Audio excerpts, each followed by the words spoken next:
Oi, gente, eu sou Marilene Rabelo, eu sou produtora cultural, sou cineclubista, sou mãe da Malu, sou feminista e forrozeira. E estamos aqui na nossa 10ª edição da segunda temporada do nosso podcast Marilene Conversa. Hoje o tema é Caminhos para uma Educação Emancipadora, um tema fundamental para a gente debater. E quem está aqui comigo é o Felipe Elias, essa coisa maravilhosa que está aqui do meu lado e que vai se apresentar para vocês. Fala para a gente um pouquinho, Felipe, de você. Ei, gente, tudo bem? Tudo bem, Marilene? Meu nome é Felipe, eu sou sociólogo, formado pela UFMG, sou professor, trabalhei como professor por 6 anos na rede estadual, me afastei esse ano para cursar psicologia, então hoje estou cursando psicologia na UFMG também, e espero que a gente consiga fazer uma conversa gostosa, trazer uns assuntos e expandir um pouco como é que a gente entende isso, sem muitas certezas, mas com questionamentos que possam valer a pena. É isso, né, Felipe? Sem muitas certezas, porque a gente está falando de um assunto que a gente está no auge, no auge não, né? No início dele, e a gente tem alguns estudos, mas a gente ainda está caminhando para conhecer melhor os impactos disso. A gente vai falar o caminho para uma educação emancipadora e a gente vai fazer uma intersecção aqui com as tecnologias. Então, todo o impacto das tecnologias, das mídias, das redes sociais, da internet, dos smartphones, isso a gente ainda está aprendendo como isso está impactando as nossas crianças, os nossos adultos, as nossas relações como um todo, né? Mas para iniciar nossa conversa, eu queria falar de um conto, que uma vez eu ouvi esse conto e eu queria falar dele para você trazer o que você pensa sobre, né? Nesse conto, né, um conto, em 1890, uma pessoa entra em coma.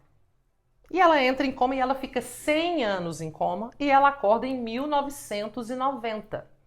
Então, assim, ainda não tinha smartphone, mas o mundo já era outro.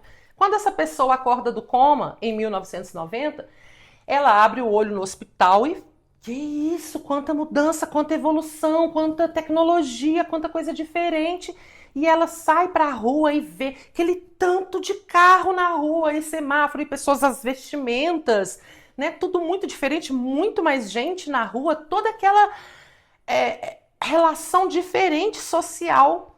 Na alimentação, nos restaurantes, ela vê a televisão, que é uma coisa que ela não conhecia, ela vai vendo uma série de transformações sociais e tecnológicas, e aí ela chega na escola. E na hora que ela chega na escola, ela se pergunta assim, uai, por que só aqui o tempo parou? Porque só aqui a gente continua em salas quadradas, aqui a gente continua de uniforme, continua sentado em fila, com um quadro quadrado, professor falando, aluno calado, prestando atenção, olhando para a nuca do coleguinha, porque que tudo foi tão impactado e a escola ainda não. Né? Então, esse conto, quando a gente conversou sobre ele, ainda não tinha essa tecnologia tão acessível, igual hoje a gente tem, quase toda escola tem computador e tal. Não era essa a realidade de maneira geral. Mas, de qualquer forma, pode ter alterado um pouco esse acesso à tecnologia de que eu ouvi o conto para cá, mas as mudanças de fato foram poucas, né? Então, como é que você vê isso? O que você pensa sobre isso? Eu acho que vale a pena a gente começar conversando, vou emendar já na questão do conto, a própria ideia de o que é uma educação emancipadora, né? O que isso quer dizer? Emancipar, que às vezes é uma palavra que a gente toma como dada, mas emancipar para quê? Para qual forma de vida ou de mundo possível? Então, quando a gente pensa em emancipadora, essa ideia parece estar acompanhada de uma ideia de formação de um pensamento crítico, de um sujeito que vai ser capaz de exercer sua vida mais em liberdade. Quando eu falo liberdade, é essa liberdade de um pensar que não é tão conformado com como as coisas estão, ao mesmo tempo que a gente entende que a escola tem essa outra função e que não está desconectada da sociedade. Então, quando você fala do conto, eu penso que será que essa sociedade nossa está pronta para uma outra escola? Eu acho que essa pergunta, vamos deixar essa pergunta aí no fundinho, que eu acho que ela vai ajudando a gente a nortear, por exemplo, um outro entendimento, que parece que a escola tem que puxar, sabe? A escola, ela é um lugar de fronteira, como se fosse esse lugar que tem a obrigação de inovar e puxar a sociedade junto nesse caminhar. Só que as resistências que estão dentro dessa própria sociedade? Então, eu acho que esse tema ele é sensacional para a gente entender a escola e para a gente provocar não só aqueles que trabalham com a escola, mas provocar o outro que está em casa, a mãe, o pai, as pessoas que não têm com a escola uma relação direta, mas que a escola é inescapável, né? Então, eu acho que assim, quando a gente pensa nesse 1890 e 1990, é batata, você tá certa. As escolas, elas continuam com disciplinas, elas continuam enfileiradas. Eu falava muito isso com os meus alunos. Eu questionava isso da sala de aula, porque o que eu percebia na sala? Que muitas vezes, quando um deles começava a falar, os outros não estavam nem aí, era fogo no parquinho. Então não tá escutando, o menino tá falando lá na frente, quem tá atrás não tá ouvindo. Se o de trás começa a falar, parece que ele fala só com o professor e é o professor que tem que ouvir. E aí você pode falar, mas, uai, e aí? Se você pensou, e aí, já é um sinal amarelo que tem que acender para você. Porque o que eu falava com os alunos é, a voz deles, nessa construção, essa construção não é feita para que a voz deles seja entendida como uma voz relevante na construção da educação. Por isso que o aluno não tem que escutar o outro. Por isso que um colega, quando o outro fala, não tem que ouvir.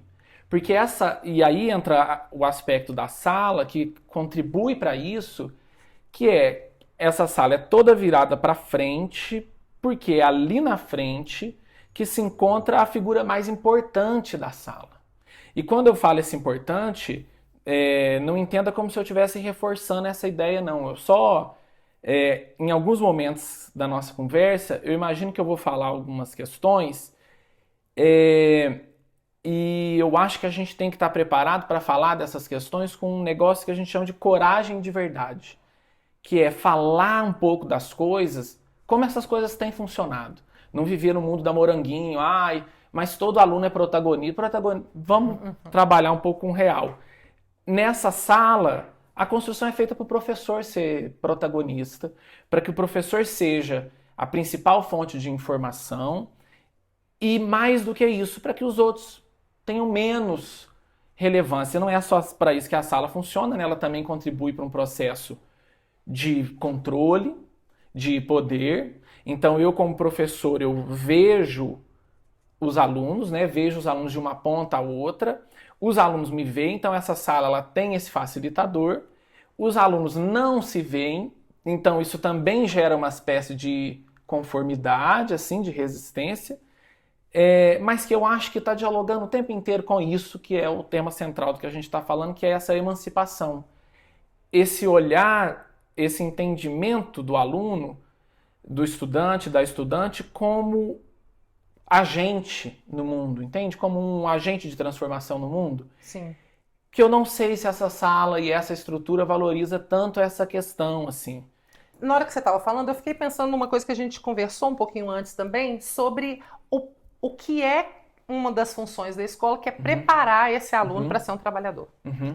Então, para ser um trabalhador, é justo que eu considere que o professor é a autoridade máxima e que é a ele que eu respondo, os outros são como eu, todos uniformizados, todos silenciados. A gente tem segunda a sexta, de 7 a meio-dia, a gente tem sinal que toca entre uma disciplina e outra. E assim, as crianças são diferentes. A gente não respeitou essa diferença das crianças. Uma coisa que a gente às vezes comenta é, antigamente, quando o bebê nascia, às vezes tinha bebê que levava 7 dias para abrir o olho.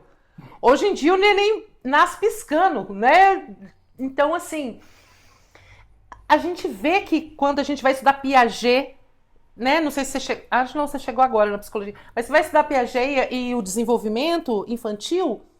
De que criança que a gente está falando? Piaget estudou quais crianças? As nossas crianças são as mesmas? Muito provavelmente que não.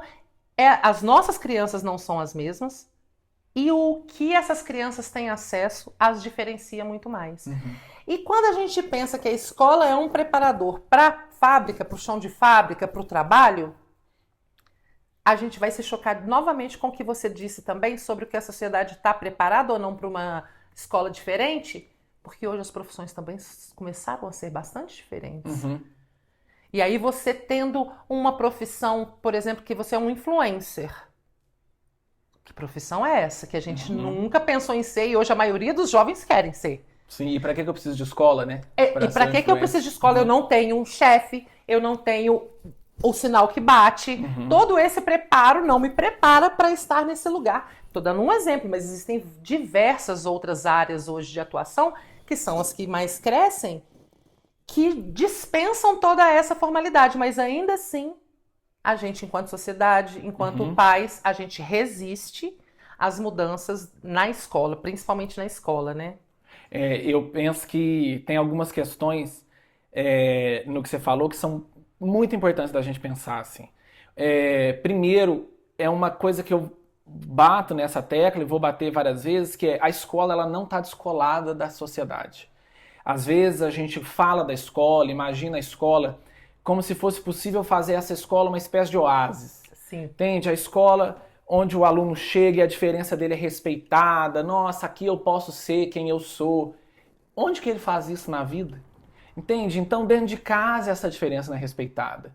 Então, assim, por mais que a gente entenda que crianças e adolescentes sejam diferentes, e o são, a nossa sociedade, ela é de conformidade. Então, assim, eu tô sendo provocada a ser igual o tempo inteiro. E aí a pessoa pode falar, nossa, mas agora é muito diferente, você pode ser um cabelo assim, um cabelo assado, você pode ser não sei o quê. Tudo isso que você pode ser, essa própria noção de você pode ser, ela fala desses padrões de conformidade. É óbvio, eu percebo que dentro que a escola não acompanhou essas outras possibilidades que foram construídas por fora e que eu não estou defendendo aqui que sejam possibilidades de liberdade. Eu tenho um posicionamento, mas é um outro papo. Eu acho que não. Acho que elas foram bem Como é que eu posso falar? Elas foram cooptadas num sistema bem poderoso, assim. Então, quando você fala, eu quero ser outro tipo de gente, esse outro tipo de gente não necessariamente quer dizer que isso é um ato de liberdade. Eu acho que tem uma conformidade aí, mas não vamos entrar nessa história. Vou voltar para a escola. Então, a escola chega essa criança ali que aprende num outro ritmo, que aprende numa velocidade diferente, e a escola não dá conta. Até porque quantos meninos estão dentro dessa sala de aula? Quantas crianças estão dentro dessa sala de aula? Tem 20? Essa professora, esse professor que está lá dentro, eles têm que administrar esse aprendizado? Eu tenho tempo para que você aprenda nesse ritmo e para que o seu colega avance? E aí eu posso falar, não, mas dá para eu pensar essa outra escola. A gente comentou disso anterior, né? Essa questão do projeto Âncora, Escola da Ponte. Uhum. São projetos com possibilidades de escola com ritmos diferentes.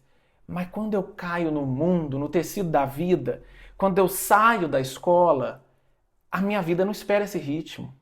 Então, como é que eu vou criar esse oásis onde aqui vem, caminha do jeito que você quer caminhar e de repente você cai no mercado de trabalho e cai na vida e aí entra esse outro aspecto que é a nossa vida, ela é entendida como a minha função.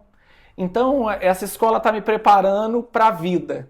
Não, viver você já está vivendo. Eu Uhum. falava isso com os alunos. Às vezes você tem falas que são muito comuns na escola, né? Que é tipo assim, você não vai ser nada quando você crescer. O que você vai ser no teu futuro? O que você está querendo ser como gente? Você acha que você vai ser o quê? Essa pergunta ela é tão doida porque essa pessoa ela já é. Uhum. Entende? Só que a gente internaliza isso de um jeito que até a gente aqui adulto às vezes tem isso, que eu vou ser tá no futuro. Então eu tô caminhando para ser alguma coisa, como se hoje isso aqui fosse insuficiente, E ser sabe? alguma coisa tem a ver com a profissão. Tem a O que ver você é? com. Eu sou Aham. sociólogo. Não, Sim. você não é Sim. sociólogo. Sim. Sociólogo é a sua profissão, sua formação. Aham. Eu acho que isso é batata. Eu não sei se tem a ver com profissão ou se tem a ver com como eu faço dinheiro.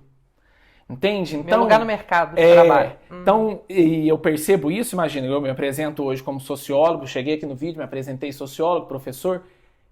Mais uma vez, eu estou dialogando com essa sociedade, então eu tenho que lembrar de onde eu estou inserido. Eu não posso e chegar numa sala de aula, que eu vou ser professor, e falar: oi, gente, eu sou Felipe e eu sou nem sei, jogador Amante de de jogos. séries. Amante de jogos de tabuleiro. Os alunos vão ficar, legal, e a aula hoje é sobre o quê? Então, assim, a gente tem que estar ali dentro, mas sabendo que quando eu falo isso, tem muito mais coisa ali. O que eu falo, e essa estrutura, então, essa escola está formando esses alunos, quando você fala está formando para a fábrica, mais uma vez, eu sempre falei isso com os meus alunos, eu dava aula no estado e também dei aula em redes privadas, né? As escolas não são iguais, elas não formam para a mesma coisa.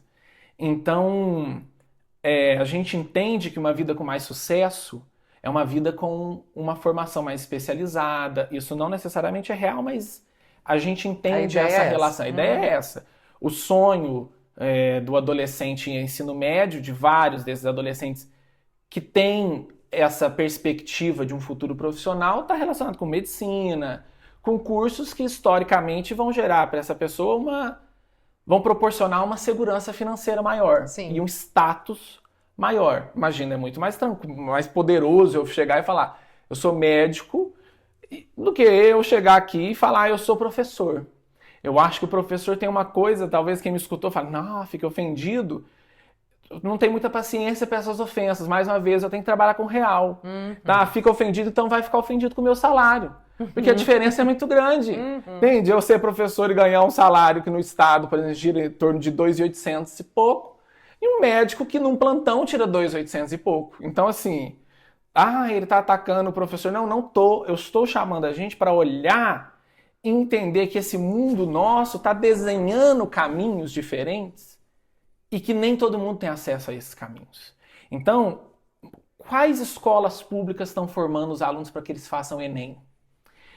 Quantas vezes eu conversando com alunos que estão no terceiro ano, que é o fim do ensino médio, eles não sabem como se estrutura a prova do Enem. E aí, não é porque eles são incapazes de saber ou porque eles são menos. É do mesmo jeito que se eu virar para você e perguntar sobre um cantor japonês, você não sabe.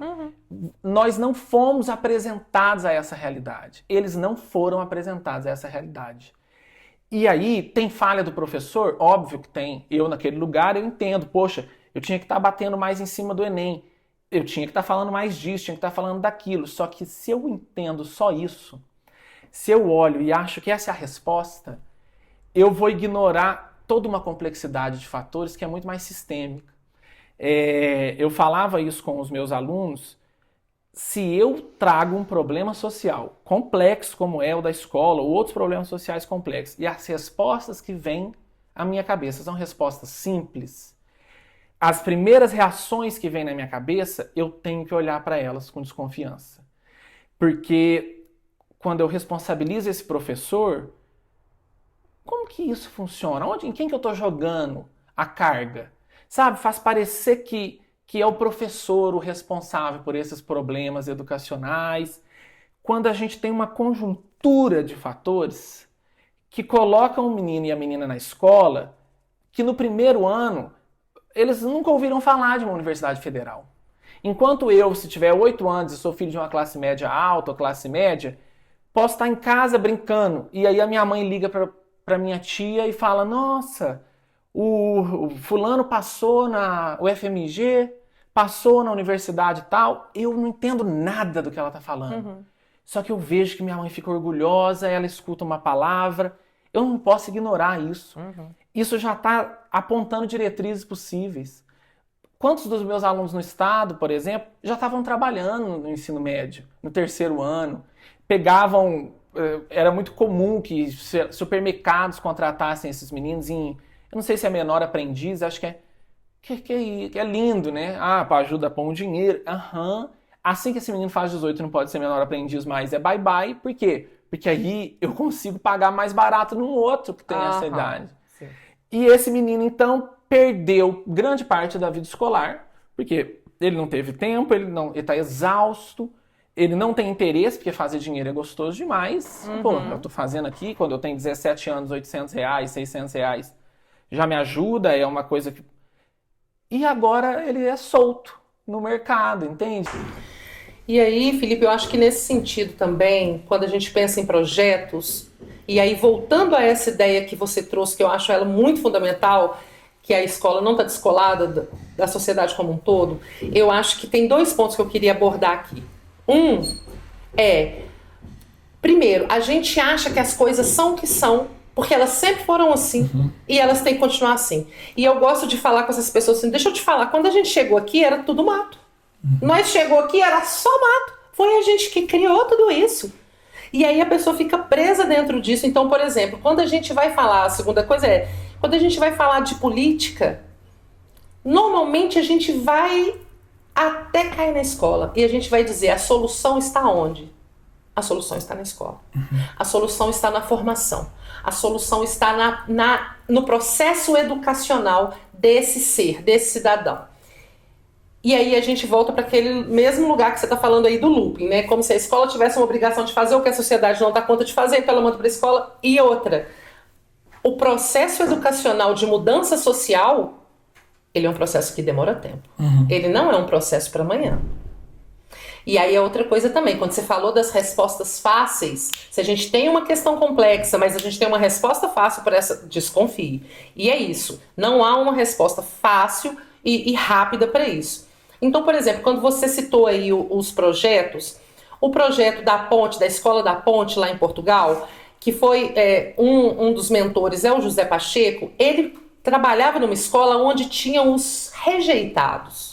A escola era aqueles que tomavam muita bomba, que já foram expulsos de outra escola, é aquela escola que nenhum professor queria dar aula, os rejeitados mesmo. Quando ele muda a forma de relacionar dentro da escola, e ele muda isso, muda as pessoas, mas sabe o que convence a sociedade? Quando essa escola passa a ter mais aprovados nas faculdades. É isso que mostra pro país que aquela metodologia funciona. Mas aquela metodologia funciona, e aí eu vou recortar de Portugal, trazendo aqui para o Brasil, porque a gente tem uma realidade próxima, que o José Pacheco também é mentor, em Cotia, no interior de São Paulo. Então ela é uma escola que pega várias classes sociais, e muitas delas essa realidade. Tem um caso, por exemplo, que ele conta numa das palestras, que um dia um aluno chegou com a orelha sangrando, e aí ele falou, o que aconteceu com a sua orelha? Foi um rato que mordeu e comeu a orelha dele. Casa de palafita. Então nós estamos falando de pessoas realmente muito prejudicadas financeiramente, né? E como que se dá essa escola? Olha para vocês verem, se vocês não conhecem, que alternativa diferentosa e deslocada um pouco do nosso sistema social. As crianças passam 8 horas, é período integral. Elas passam 8 horas dentro da escola. Primeira coisa diferente, não tem série. A criança não vai para primeiro, segundo, terceiro, ela não tem esse tipo de desenvolvimento, são blocos de aprendizado. Não tem prova, não tem matemática, português, geografia e prova para finalizar. As crianças trabalham com projeto de pesquisa. Um projeto de pesquisa envolve crianças de diversas idades. Então pode ter um menino de 8, um de 12 e um de 15 dentro do mesmo projeto, estudando o mesmo projeto, cada um com a sua especificação até onde ele dá conta. Não tem sala de aula. Eles têm uma grande biblioteca onde eles fazem os estudos, onde eles fazem as reuniões, é um espaço muito bonito. No centro dessa escola é uma tenda de circo, então tem várias oficinas circenses, de dança, de capoeira, de diversas coisas. E muito espaço verde, então eles podem se reunir em qualquer lugar. Se eles precisarem de um professor, eles solicitam uma reunião, esclarecem dúvidas, apontam pesquisas e vão fazendo isso em blocos. E uma das coisas que eles aprendem lá também é mediação de conflito. Todas as coisas que têm a ver com a escola é responsabilidade também dos alunos. Então, por exemplo, lanche, que na época que eu estudei lá, eles tinham um conflito e aí os alunos votaram, fizeram uma assembleia e votaram e decidiram qual que seria a melhor metodologia ali para o que era servido de lanche mesmo. E mediação de conflito, alguns alunos também vão recebendo treinamentos. Tem alunos que têm essa propensão, tem pessoas que têm essa propensão de mediar. Então eles vão vendo essas pessoas e aí trabalham essas pessoas para mediar conflito. Então se eu tá vendo que a gente está se desrespeitando, eu tô te respondendo mal, vem esse agente. Então assim, parece um mundo encantado e tal. Uma das entrevistadas, das alunas entrevistadas, ela fala: eu não acho tão encantado não, é muito mais difícil. Porque na outra escola eu chego, sento, faço o que tem para fazer e vou embora. Aqui não, aqui eu sou responsável por todo o meu processo. Eles organizam a agenda diária deles, eles têm 4 horas de estudo para cumprir, as outras 4 horas eles organizam com o interesse deles.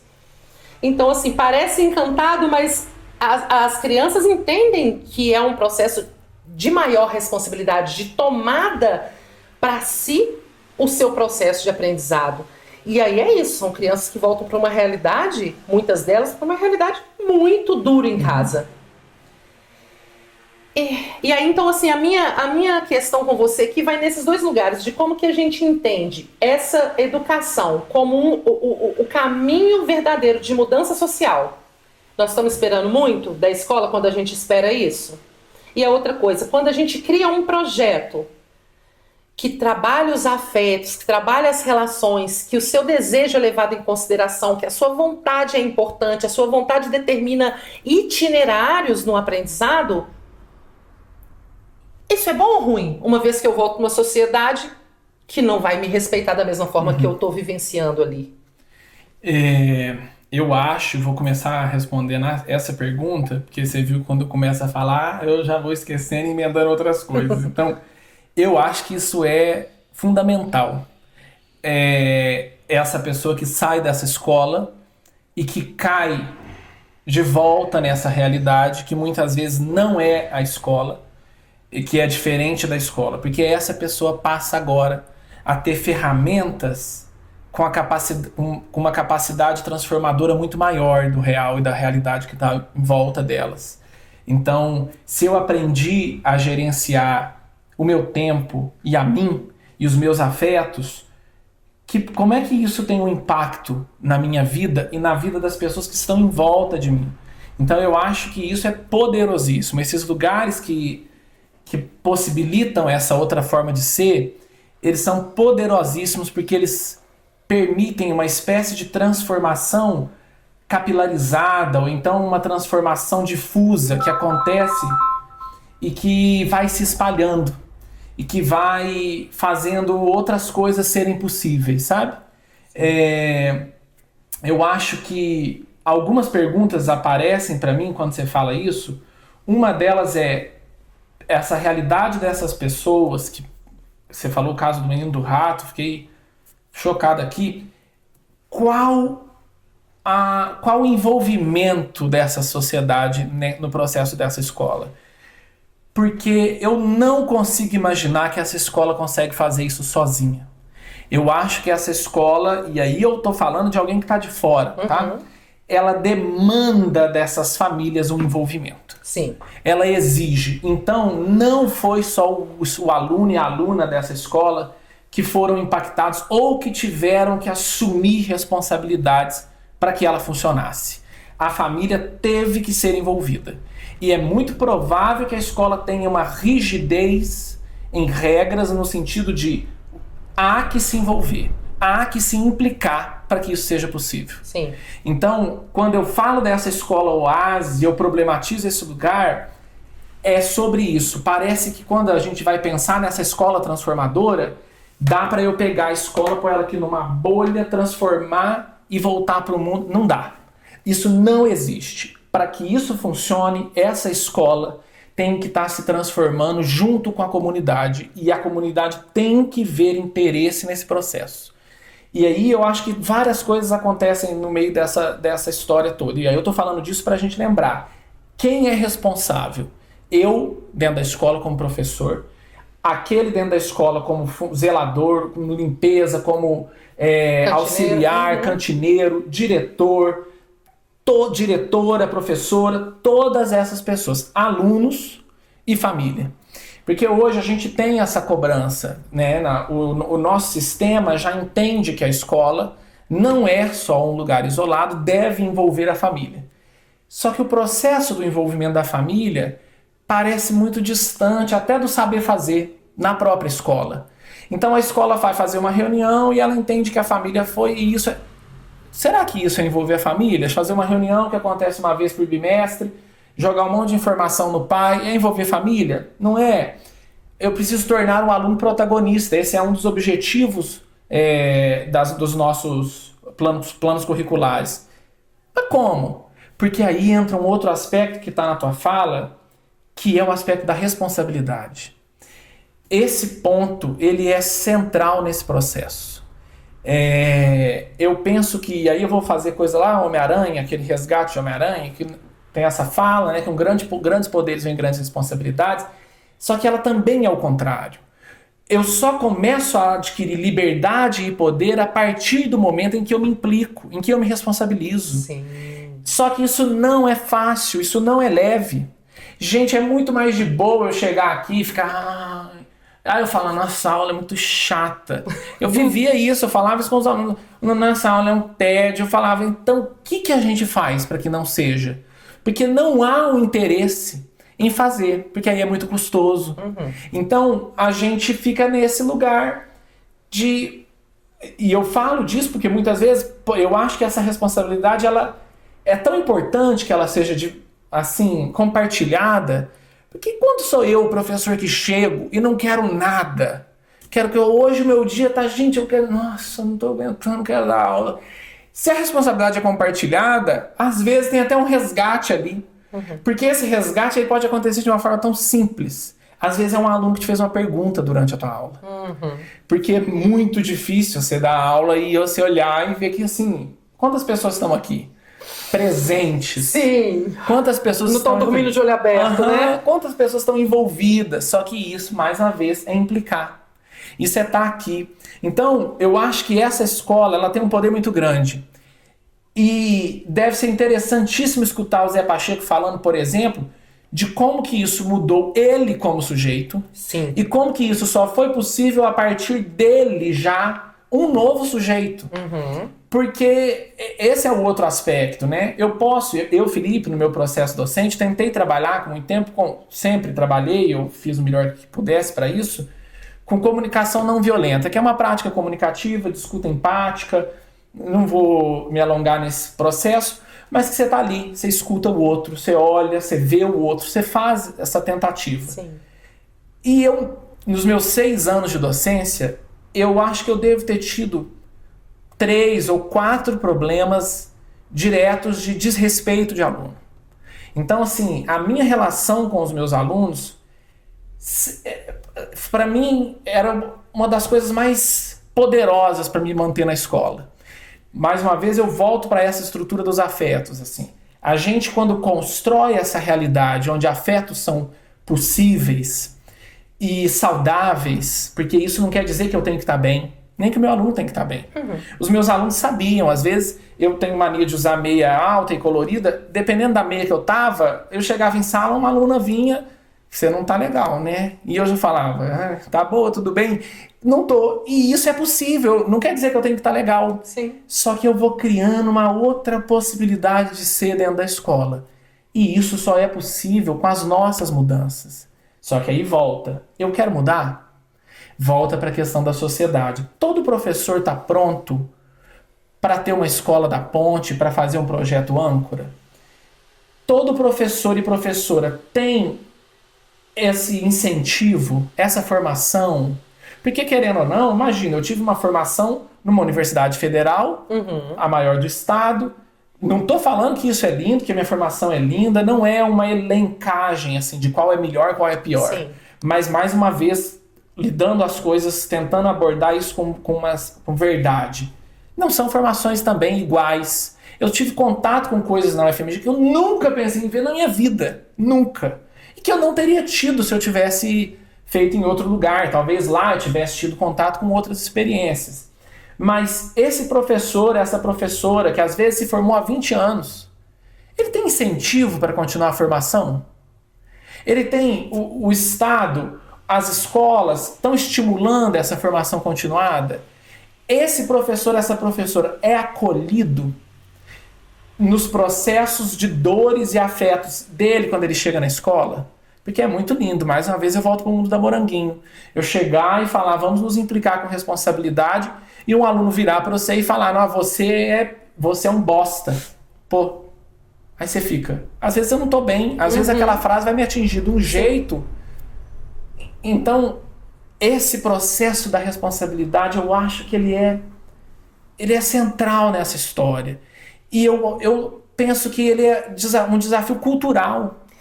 E mais que cultural, se a gente é uma sociedade de controle, é importante que não tenham esses espaços mesmo. Entendeu? Sim, não é incentivado. Não é. A gente, vou voltar alguns anos atrás, a gente teve a pandemia.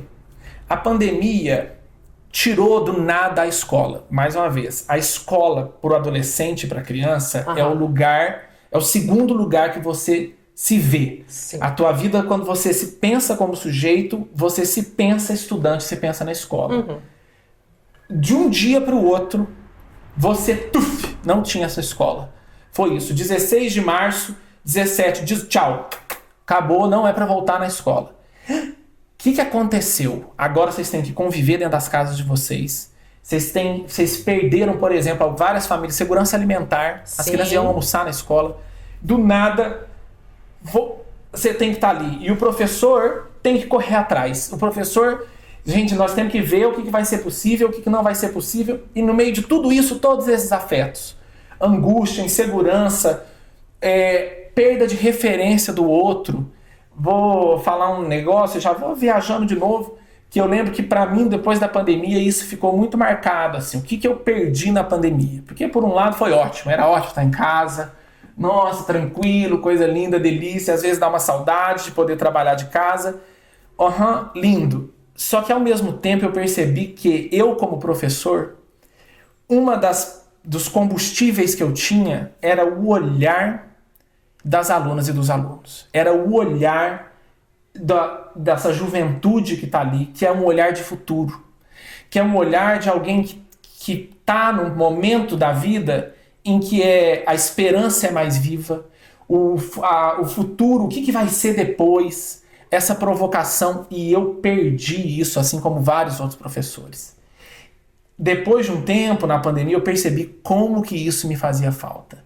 Como que me fazia falta estar junto com os alunos e as alunas e poder compartilhar isso que é silencioso, que é o olhar, que são coisas simples do dia a dia e que tem a ver com o plano dos afetos. Eu acho que esse projeto que você menciona, a realidade da pandemia que mostrou uma nova escola possível, eu não estou dizendo que ela foi boa, mas que foi uma outra escola que emergiu, acredito que inclusive a do Estado, hiper problemática, foi quase uma não escola, uma pseudo-escola. Sim.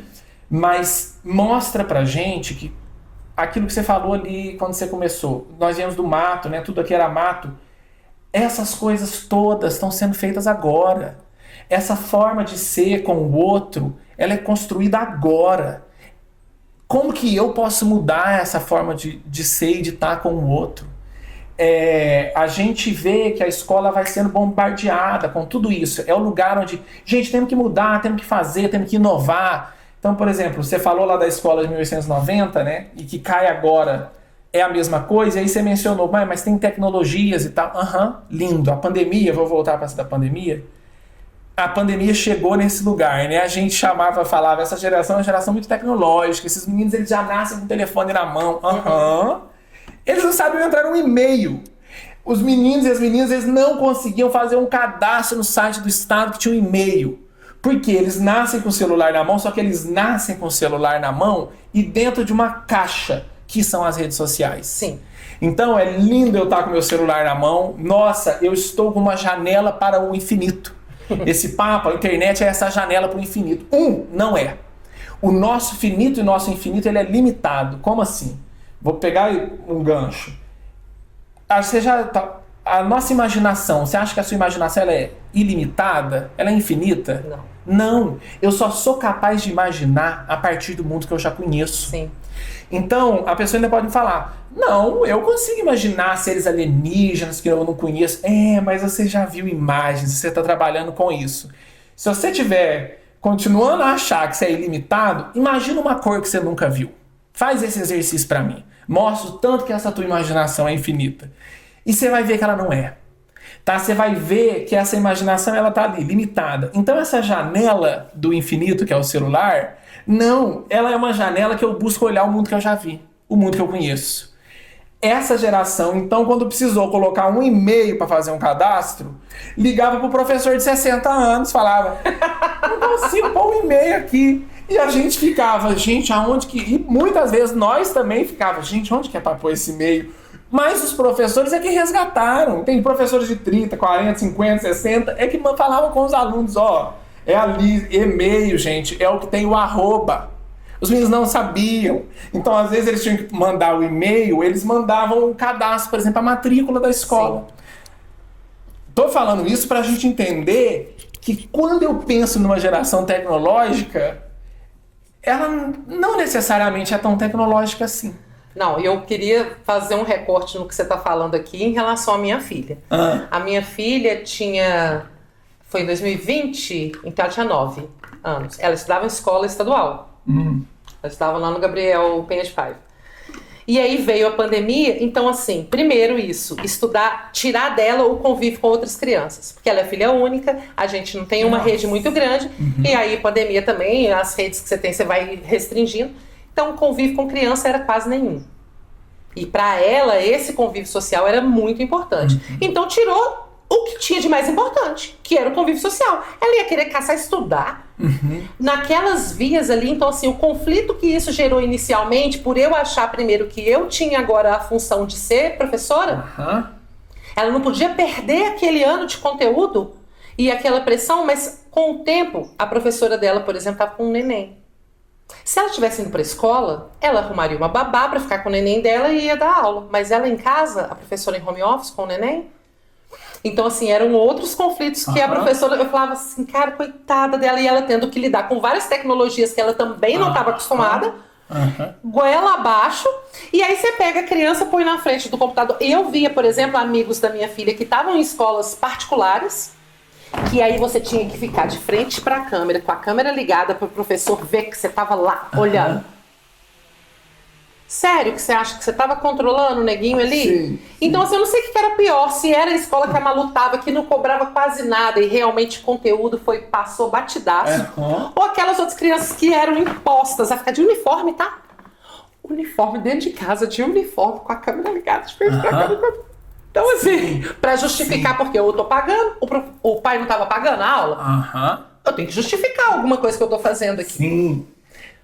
Não, eu boto fé demais. Eu acho que tem várias coisas aí que são muito interessantes da gente pensar, né? Essa questão dessa escola, primeiro, era uma batata quente da responsabilidade.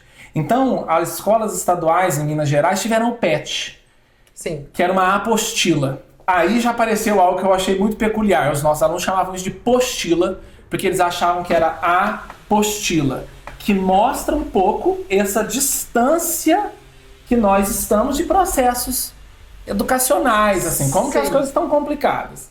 Mas, para além disso, os professores que tinham que fazer um malabarismo gigantesco e que ouviam, agora você está em casa, você faz muito menos.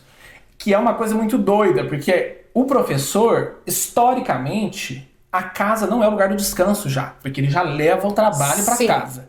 Não é como outras profissões que isso é mais possível, essa desconexão. O professor do trabalho está em casa, está na escola e está na rua. Porque quem é professor sabe, se você sai na rua, ô professor, você já tem que se alinhar. Sim. Eu não vou vir na rua dar vexame. Vai que encontro um aluno, uma aluna minha aqui, então... Essa pandemia, então, trouxe esse lugar. Dentro de casa, você, como essa professora que você trouxe, você está sendo demandado em outros aspectos. Você já está dentro da casa, você tem o filho, o cachorro, a gente viu isso em pandemia. Sim. O gato. E você tem que tentar dar aula, porque você sabe que os seus alunos não estão vendo o conteúdo, porque PET não via conteúdo no estado. E aí você ficava... Lá na escola, por exemplo, eu trabalhando no Domingo Chaves, a gente tentou fazer vários sábados letivos, com aulão, que envolvia... E a gente chegou até aulão com quase 100 alunos, que era muita gente. Por que a gente tinha tanta essa demanda de presença? Que era essa demanda de contato. Eu queria ver essa falta que fazia o ambiente da escola, sabe? Mas que revelou um pouco esse lugar. Assim. Primeiro, nós aprendemos que dá para se fazer outras coisas. Então a gente usou, sei lá, Jotforms, tecnologias que a gente chama... Como é que eles chamam isso daí? Agora essa coisa que essa aula que envolve tecnologias... Híbrido? Não! Quando você tem um programa que você vai usar metodologias ativas. Metodologias ativas. A escola ama esse termo, o mundo está amando esse termo. Essas metodologias ativas que o aluno se envolve, a gente descobriu que isso existe, que é legal, que dá para fazer. Só que a gente descobriu também que não dá para ser só isso. E que os nossos alunos e alunas não necessariamente estavam sabendo usar aquelas ferramentas que eles tinham acesso. O celular, o computador. E aí acabou a pandemia, voltamos e a gente voltou para um lugar que é tão delicado, porque, querendo ou não, essas meninas e esses meninos que estão com esse celular na mão, o celular é muito mais legal do que eu. É muito mais legal do que você. É muito mais legal do que a escola. Nossa, Felipe, meu sobrinho, uma vez, a mãe dele, né, falou com ele assim: você tem que sair desse celular, vamos viver a vida real. Ele mora num sítio. Então, assim, né, tem árvore, tem piscina, vamos viver a vida real. Aí ele pegou e respondeu isso pra ela. Ele falou assim: a vida real é muito chata. E é isso, nada vai competir com o estímulo e resultado que um celular traz pra criança. E isso eu vejo na minha filha. Eu resisti até os 11 anos. Ela não teve celular até os 11 anos. Mas depois que teve, eu tava brincando aqui antes da gravação que ela tava tendo crise de abstinência, porque o telefone dela agora é um telefone que eu não consigo mais ter o Family Link e controlar o tempo dela. Então eu tenho que controlar literalmente, pegar o celular e falar assim: ó, daqui vai ficar aqui comigo. E aí você já começa a ver o desespero da criança ali, porque são cérebros em formação que você tá dando um estímulo e uma resposta ali tão gratificante, tão imediata. O que vai competir com isso? Você quer que a criança se autorregule? Você quer que a criança não toma consciência que você não pode ficar... Não dá pra gente pedir isso pra eles. E aí a pandemia ainda fez isso com eles, e aí agora a gente... O que fazer? Que eu acho que essa coisa de você falar do seu sobrinho, não? Meu sobrinho. Do mundo real, isso é muito doido, porque que mundo é o real? A gente, beleza, eu posso ir lá na ideia de real, e se não me engano vem de coisa, do latim que é res, não tenho certeza, e posso pensar então que o real é onde está a matéria e aonde eu exerço essa materialidade da vida. Mas será? Será que também não é onde estão as minhas relações, onde eu encontro os meus amigos, onde eu tenho experiências, porque eu não posso ignorar que essas experiências estão acontecendo ali? Que lindo que ele mora no sítio, subir em árvore. Eu já morei em cidade de praia, eu não ia no mar. Entende? Eu não ia. Depois de um tempo, o primeiro mês que nós mudamos uma cidade de praia foi julho. A gente é mineiro. Era um inverno horroroso. Eu e meu irmão, a gente tava na praia todo dia. A gente voltava com cãibra no dedo, assim, porque a gente acabou de mudar. Então, o mar brabíssimo, a água suja, a gente tava lá. Depois de um tempo que eu tava morando, a gente se acostuma. Sabe essa coisa? Então assim, nossa, vamos na praia. Aí eu falava: Deus me livre, voltar salgado, grudado. Vou ficar na minha casa, no computador. Então assim, não é só do celular, né? Eu acho que isso acontece com a gente mesmo, independente da tecnologia. Só que aí essa tecnologia traz isso que você fala, que é essa capacidade de liberação de dopamina. Sim. Que é, aqui tudo é muito rápido, eu vou passando, eu não gosto, eu vou... E eu não preciso me implicar. Então esse é um outro aspecto. Eu consigo fazer uma modelagem. Eu olho e eu sou outra pessoa. Então eu vou aqui, faço ali, puxo, ainda passo um fio. Se você encontrar na rua, você não me reconhece. Tudo isso é poderoso demais. Você pensa, eu, Felipe Marmanjo, isso tem um impacto na minha vida, isso já limita a minha cabeça. Agora imagina quem cresceu com isso na mão, olhando para essa vida. Quando acabou a pandemia, na escola a gente falava: gente, as pessoas vão ter que reaprender a ficar sentadas em sala de aula. E uma coisa muito legal que você me falou antes, quando a gente estava conversando, era de alguns países mais primeiro mundo ali, que adotaram as tecnologias dentro das escolas como instrumento pedagógico, e que agora estão reavaliando, falando assim: opa, algo de errado não está dando certo aqui, volte. Sim, porque a gente olha para a tecnologia e é óbvio que eu quero aplicar ela ao meu favor. Então não vou parecer que o telefone, nossa, é o grande vilão, que horror. Até porque a tecnologia em si, tem um autor que, se não me engano, eu acho que o livro dele é A Era dos Tecnossauros, não tenho certeza. Mas ele vai falar disso. Quantas tecnologias já existiam? A gente vai achar, por exemplo, que a máquina a vapor foi inventada na Revolução Industrial. Ele vai mostrar que não, que ela já era usada há mais de 2000 anos na Roma Antiga para abrir portão. Só que, de repente, ela perdeu a função social. Então você para de usar. Quando precisou-se de uma outra coisa, quando houve outras demandas sociais, então essa tecnologia ela é ressignificada. O celular, ele tem 1000 possibilidades pra gente. Quem de nós quer ficar sem? Não preciso mais ir em banco, quase. Deus me livre enfrentar a fila de banco, a gente vai resolvendo tudo aqui. Você fala com os outros, você você faz aquele aplicativozinho, dá um match, desdá, delícia, ó que beleza. Só que, junto com tudo isso, quantas outras capacidades eu vou perdendo, porque eu tô usando só essa ferramenta. E aí essas escolas falaram, pô, eu não posso deixar passar a tecnologia tá aí, o mundo é tecnológico. Eu lembro de uma vez que eu vi um TED e a pessoa comentava assim, mas o menino não vai saber escrever, porque ele não tá usando mais a mão. E o palestrante falou, mas ele vai precisar? Porque agora é tudo tablet e teclado e parará. E aí o que nós estamos descobrindo, que essas escolas estão descobrindo, é que é que tem questões que vão, tanto do desenvolvimento, tem um rapaz que tem falado muito isso agora, da importância do estímulo do cerebelo, se não me engano, que tem a ver com a coordenação motora fina e da longevidade. Então, e para além disso, outras experiências. Então, sim, Suécia, e se não, agora eu não vou lembrar qual outro país desse que deu essa mudança, falou, pô, bora, a tecnologia vai ser muito lindo. Olharam agora e falaram, gente, põe livro na mão desses meninos. Não tinha livro mais, eles estão colocando o livro. Então agora o aluno tem que abrir, tem que folhear, e eles estão descobrindo que tem algo ali que só acontece nesse processo do manuseio do material, do contato com o material físico. A gente vê isso nas escolas hoje, quando as escolas vão trabalhar com barro, com lama. Sim. Mas ainda parece uma coisa incipiente, assim, meio apaixonada, sem essa visualização de por que, como que isso funciona. Mas eu acho que a tecnologia ela é isso, ela é poderosíssima, ela tem poderes transformadores dos quais nós não damos conta de abrir mão, e o nosso mundo, se nós assim, se a gente perder essa capacidade, o nosso mundo vai mudar significativamente. Olha onde nós estamos, cercado de câmera e tecnologia. Ao mesmo tempo, nós também fomos perdendo outras ferramentas, e competir com o celular é difícil demais. O vídeo que o menino tá vendo dura 45 segundos. Só eu falando aqui já deu quase 10 minutos. Quem tá me ouvindo já tá. A gente é alguém põe uma batata na boca desse menino. Entende? Então, assim, isso não é fácil. E eu falo isso muito com a minha filha. Antes dela ter celular, todos os livros que ela tem, ela leu.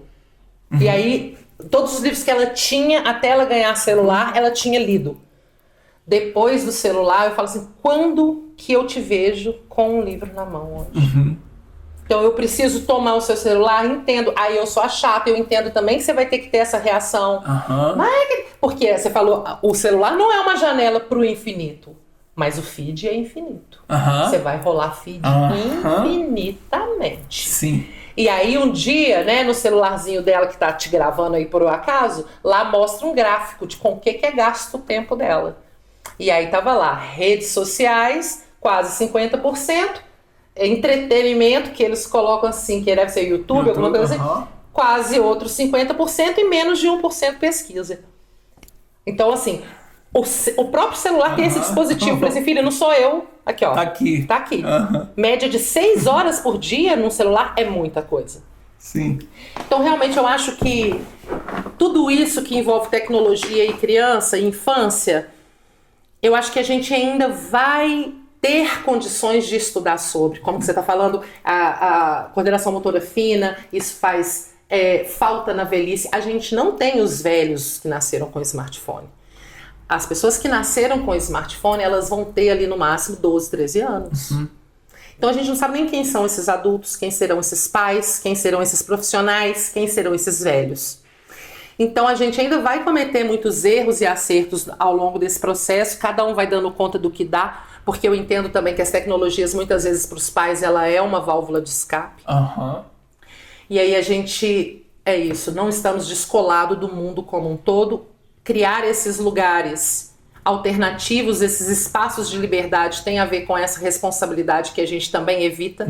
Então eu acho que assim, a prosa que a gente escolheu aqui hoje para abordar, ela é uma prosa que não tem fim e que ela desdobra em várias coisas. Por isso que você vai falar de uma coisa e quando vê você está falando de diversas outras, porque de fato todas se entroncam em algum lugar. Então, assim, a gente vai estar caminhando agora para a conclusão da nossa conversa, mas não para a conclusão do tema em si, porque o tema é igual feed, infinito. Mas agora, para a gente concluir, para não ficar muito grande, eles não reclamarem muito, que é claro que vão reclamar, porque com 30 segundos, quem compete com 30 segundos? Ninguém. Eu queria saber se alguma coisa que a gente falou que você queria voltar, ou alguma coisa que a gente não falou e que você acha que é importante da gente citar, passar um marca-texto, fazer suas conclusões finais. Eu acho que a gente pode voltar na questão da educação emancipadora e trazer um pouco a questão da esperança de novo. Que eu penso o seguinte, assim, pra gente, tentando intercalar um pouco tudo isso, né? Eu acho que uma educação emancipadora, com um pensamento crítico, ela é muito possível. Tem uma diferença pequena, eu falo com os alunos, primeira aula geralmente eu falava isso com os alunos assim, qual a diferença entre pensar e ter pensamentos? E ter pensamentos acontece, é involuntário, vem aqui na minha cabeça e a gente não tem o controle. Se eu falar, imagina agora um gato e um abacaxi, é muito difícil você segurar a sua cabeça para não ser levada para esse lugar. Agora, pensar é um exercício ativo que demanda que eu me implique, que eu faça um esforço, que eu me coloque presente. Então eu acho que a construção dessa educação emancipadora, que é uma educação em um outro mundo possível, ela passa por esse lugar que é o lugar entre onde eu estou com o outro imediato. Como eu lido com você, que não é minha colega de escola, que não é meu aluno e minha aluna. Essa nossa relação com os outros imediatos, ela é fundamental para essa construção de uma educação emancipadora. Então, quando eu falo da escola e eu estou colocando um problema nessa escola dentro de uma bolha, eu acho que é fundamental eu estourar essa bolha e entender que a escola, como está perpassada de relações afetivas, ela também perpassa esses outros lugares. Para que eu, como professor, chegue na escola com uma condição diferente de estar ali. Para que a mãe e o pai que coloquem o filho na escola e que o acompanhem ou a acompanhem na escola tenham uma condição diferente de estar acompanhando esse filho e essa filha na escola. E para que esses alunos nessa escola também estejam ali numa condição diferente, sabe? Eu acho que isso é fundamental para eu pensar esse outro mundo possível. Do contrário, eu acho que a gente ficaria batendo em teoria, falando faz isso, tira aquilo da escola, põe aquilo, e vou esquecer que no fundo o que está fazendo essa escola é gente. A gente vê isso aqui, quantas escolas tem nesse país que não tem nem parede na sala, e não é porque é uma escola desconstruída, âncora, é porque não tem, é porque é um descaso absurdo e as pessoas estão dando aula ali numa sala coletiva. Então, sendo feita por gente, sabe? Só que quando eu falo gente, não é só o povo que está dentro da escola. Senão eu jogo essa bomba no professor, que é lindo, que é romântico. Parece que essa professora e esse professor são os arautos, salvadores ou destruidores dessa educação, sabe? Então isso eu acho muito problemático. Eu acho que é gente. É eu como professor, fulano como diretora da escola, fulanos como auxiliares, toda essa galera. E quem está fora? Pai, mãe, vizinho. Eu acho que isso que você traz é fundamental que a gente pense nessas pessoas e em que tipo de sociedade a gente quer de fato viver e construir. E aí quando a gente fala de uma escola inclusiva, é isso, a gente tem uma casa inclusiva, a gente tem amizades inclusivas. Então, e quando a gente coloca a responsabilidade nesse professor como um grande salvador, ele é um profissional que está sustentando sua família. Você está atribuindo outros valores à profissão dele, mas ele é um profissional que está sustentando sua família ali. Né? Eu lembrei do que eu queria comentar, e eu não vou comentar muito tempo, porque eu vou só trazer o problema. que eu acho que ele é gigante para a gente responder. Essa escola que a gente tá aí, a gente falou um pouco de para que ela serve. E a gente falou também que o mundo está sendo feito por nós agora, que a gente veio aqui, era mato, foi o que você falou. Eu preciso ser capaz de pensar e problematizar a questão de: essa é a única escola possível? Será que eu posso querer escolas que formem para outras possibilidades de vida? Só que essa pergunta, ela tá muito mais distante, entende? Porque hoje, eu, junto com ela, eu tenho que responder essas demandas, que são demandas do mundo prático, real, financeiro, etc. Mas eu não posso perder esse horizonte. Ela tem que ser um horizonte possível para mim. Você mencionou a questão dessas utopias. Nós estamos num mundo que está caminhando para lugares muito sombrios, tanto entre relações pessoais como relação com o próprio mundo, com a natureza. Sim. Então, que escola é essa? É uma escola que cada vez corta mais árvores? É uma escola que a natureza... Eu posso ensinar de outro jeito? Eu posso formar essas pessoas para elas serem humanas e não para elas serem funcionárias, trabalhadoras? Não sei, assim, não vou debater essa questão agora, mas eu acho que a gente tem que ter coragem de fazer essas perguntas, mesmo que as respostas sejam impossíveis. Assim, eu acho que eu falava isso com os meus alunos. O mais importante do nosso processo de formação não são as respostas que a gente chega, são as perguntas que a gente faz. Porque a pergunta é movimento, a resposta é parada.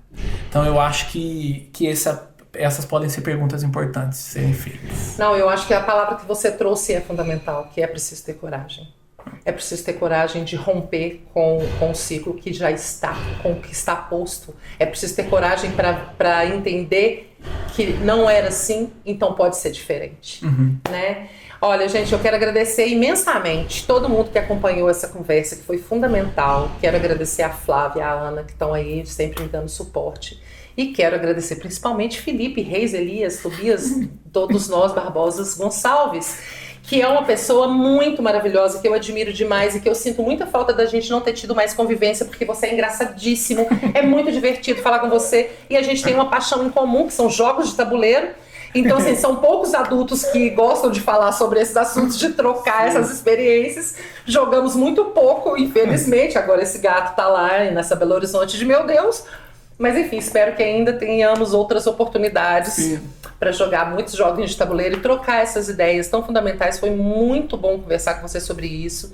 E com certeza a gente ainda tem muito pano para manga para dialogar ainda. Eu que agradeço pelo convite, agradeço pela recepção, Flávia, pela preparação toda aqui. Gente, eu percebi que eu não olhei para vocês quase hora nenhuma, e não vão me perdoar, a gente estava na conversa que acabei me ficando focado para cá. Muito obrigado e assim, vamos jogar, vamos marcar um joguinho e a gente vai se encontrando por aí. Obrigadão, Marilane. Gente, então um beijo, até o próximo podcast. É nóis. Tchau.